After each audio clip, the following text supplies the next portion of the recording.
چالاکیەکەمان بۆ بەداچوونە لە ئەو چالاکیانەی کە پێشتر کراوە لەگەڵ ئەو پرۆژانەی کە ئێستا لە ئەنجامدان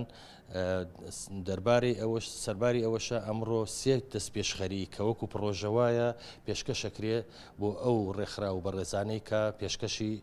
ڕێکخراوەکەمانیان کردووە. ئێمە وەکو ئەم پرۆژەیە هەروەکو پێناسەیەک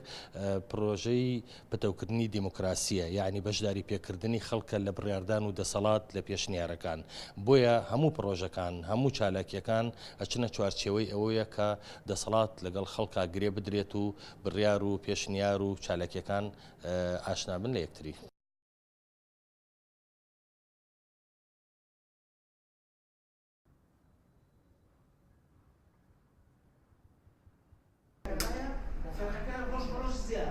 يعني انا استا امر يعني مريض دنيا قالي ديك ايكا ديك ايكا شي او شي كين شي باشا فرق اما تنسياني كبير كله اي حكومه ابي اصلي مشكلتي انا ليه حل اويا ابي اما حكومتي لازم كردستان ابي تواني كري 1 ميجا وات كهرباء مليون و 328,000 دولارية 2000 ميجا وات بكري يعني 2,652,000